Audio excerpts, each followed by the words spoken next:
right, you guys. Let me see here. It's very bright today. Sorry. I want you to see this sign. And I look a fright. Anyway, this is shortly after Ham's call, and the sun's out in DC. I don't really want to go outside because it's a little bit chilly, and I know I look like I'm a little ethereal here. Maybe if I'll sit over. That gets me out of the sun. All right. Let's move this, and I'll move over. Okay. The reason I'm making this is I want to try to get everyone focused on GTII for tomorrow. Finger is a terrific company, and oh my gosh, how many shares they shorted. And then Lou has a good idea that he's pitching that I can't remember the symbols, but it's the next. It's the Dogecoin of the over-the-counter. Those are all great, but I just want to focus on GTII because I think we have the Kramers on the map, and it's time to, get the referee to count to 3 or whatever, and they're out. Ham gave a great call, and I know most of you couldn't wait till he finished so you could hear me. I'm just kidding. He picks on me because I take too long, which sometimes I do. I was working on something else. Let me get that out of the way. What I want to emphasize is the Kramers are almost finished. And just off the top of my head, I will tell you that the 3 or 4 or 5 things that I think we have going for us. One, the stock chart, such that it matters, just looks incredible to me. I know it's been frustrating, but we've had a run up that's been nearly vertical, and now it's backing and filling and pausing, and it's forming a pennant, which might take another 1 or 2 days maybe. But if you look at Avid Trader's chart, and he does brilliant videos, and I'm not sure if his chart is 15 minutes, 5 minutes, or daily now that I'm talking to you. But anyway, you can watch his video, you can see the chart. I posted it on Twitter. To my eyesight, we've only got another 1 or 2 days before that breaks. Now with a pennant, which is a triangle, frankly, it can break either way. It can go down or it can go up. But, I'm not the only one, but my bet is that it breaks out to the upside. The volume, the trading has been exceptionally stable for the last 10 days. In my opinion, somebody's buying the stock, a pro. But the other thing that's about to happen, or is happening, is the 200-day moving average is crossing the 50-day moving average. And I forgot to put the other little indications here. But anyway, the fact that that's crossing over is a hugely bullish sign.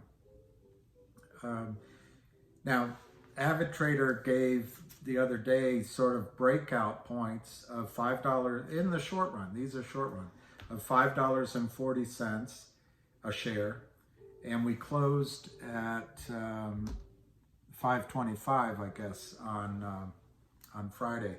But we were trying to get through that $5.40, and then he has 2 very closely matched together. And he may be using Fibonacci, I don't know. But he has 2 sort of small resistance areas. I think they're small. $5.70 and $5.77 a share. And then I think his big one is 620. And you could use the all-time high of whatever it was, 899, as a slight resistance as well. But I think once you get through this sort of upper $5s and $6 range, we may be off to the races. Number two, the Ham brought up that the system is broken. And of course, one could go into a long discussion of why the system is broken. But I think a lot of it has to do with during the last financial crisis, the bigger banks turned to the Treasury, to the taxpayer, to get listed as FDIC insurance, as banks.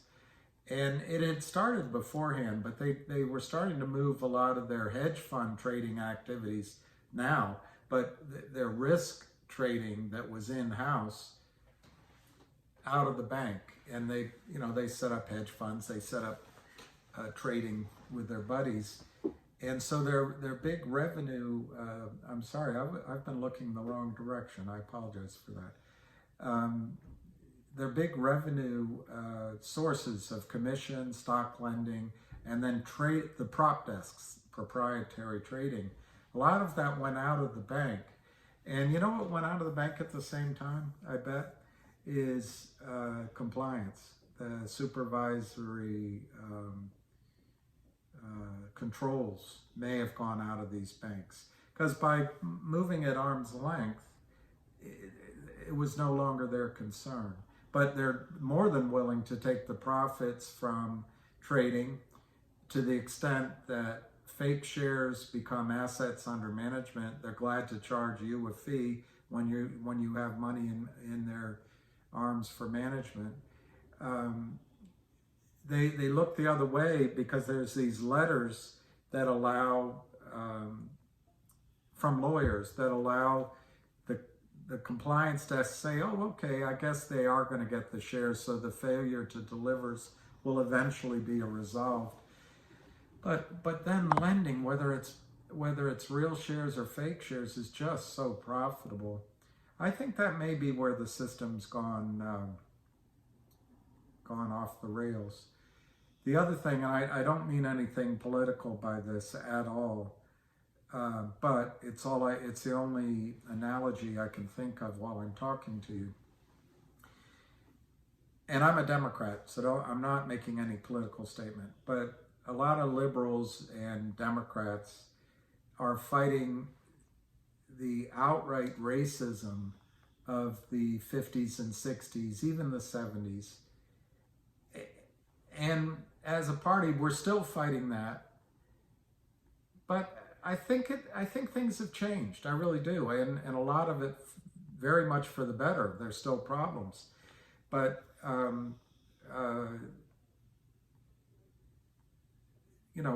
a lot of the emphasis is on issues that were really bad. I live literally a block away from where when Martin Luther King was killed in the riots that went through D.C.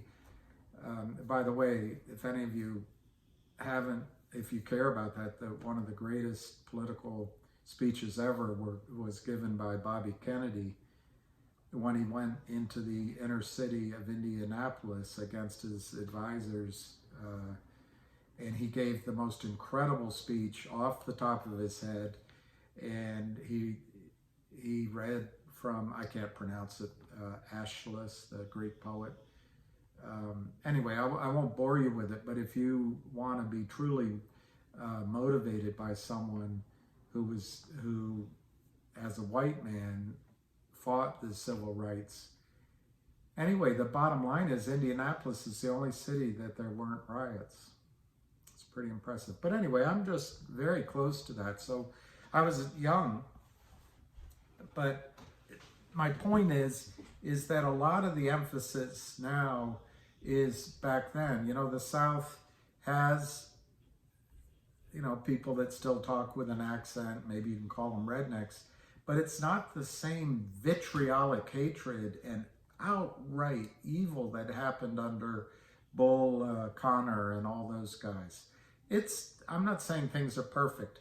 Okay, let's let's move on. Just to get to the point I'm making about the markets, I think the FINRA and the SEC are still attacking issues that existed in the 70s and 80s with stock promoting in the over-the-counter markets.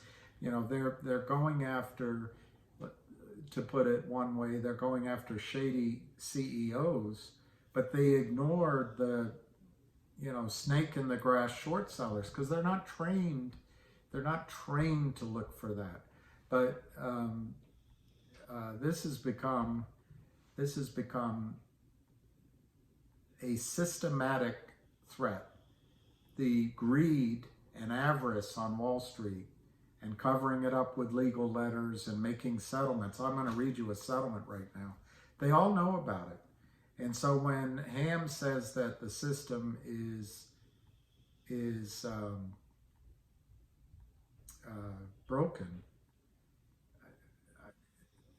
I don't think that's even the half of it. I think out of greed, out of a desire for fees and commissions, it's rapacious, and there's no moral guideline. I will say that when I was in all those firms, there were a lot of good people, and so maybe it's just a disconnect, like I said, where the risk is being taken off balance sheet and the compliance is off balance sheet. So it might not be that there's bad people, but there's bad people on the short side. Anyway, the other thing, in watching Lou's videos, Big Lou, Ham calls him, I call him Sweet Lou, Lou versus Wall Street. I think Lou has an exceptional understanding of the greater global risks, the risks to the market, some of the decisions you need to make for yourself and for your families. But I also think he's really good at, and there's a few people in the world that are, he's really good at the risk-reward analysis of a given situation. And, I spend a lot of time having to study everything and go through it and ask questions. And he does that. It's clear to me that Lou's done a lot of study on his recommendations. But he also seems to quickly understand the risk-reward. And I have several friends like that. I would say I'm a little bit slower on the uptake. But anyway, Lou made a point on his, Friday night, he made a point, one of them. He said GTI hasn't even begun yet. And that's the point I want to emphasize. One of my guys that got into GTI at, I think, an average price of $1, sold out last week. I couldn't understand if he said $5.50 or $7. My guess is it was $7. And he's very happy, he's excited, and that's good. It changed his financial situation, and he thanked me profusely. But the reason I've been doing these videos, and the reason I've been doing these calls and all that, and the live, is I want people not to be FUD, fear, uncertainty, doubt. I don't want you, if you came into this without all the gut, the due diligence and the strength of gut that gives, I don't want you to be feared out of the trade before it squeezes. And I think that's what Lou is referring to, is that you haven't even begun to see what the stock can do if there's a buy-in. And that's something that we all are using. We're all waiting for the margin call. Frankly, I have two things to say about the margin call. One is, a margin call can be a house call, or a margin call can be a Fed call. A house call is really up to the discretion of the broker. Do they want to keep your equity required in the account at 30% or 50%, or in some cases 75%, very rare. But your initial maintenance call is typically 50%, and then the account can go against you pretty much down to 40% with no problem. But different firms, different assessments of risk, they'll start calling you to maintain 40% equity or 35% equity or 30% equity. Those are house calls, and those will typically take, I don't know, on the retail side anyway, you could buy time. I would say, depending on your relationship with your operations manager or your margin clerk, you could buy days, maybe even a week. And stock movement helped you. Stock movement, it could cure the whole problem, and start the clock again. The other one, Fed calls, is 25%, and that's mandatory. You have to cover at 25%. And to my memory, there's probably people you can check with to see if I'm wrong. To my memory, the price action could not fix a house call. Now that may be my memory of that. Not a house call, sorry, a Fed call. Price action, once your account fell to below 25% equity, the movement of the price couldn't fix it.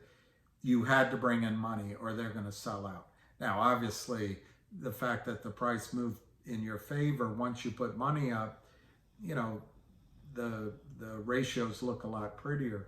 But to my memory of all the margin calls I got, once it hit 25% or below, the action was mandatory. So that happened right away. They were, there was very little bullshitting. This will be a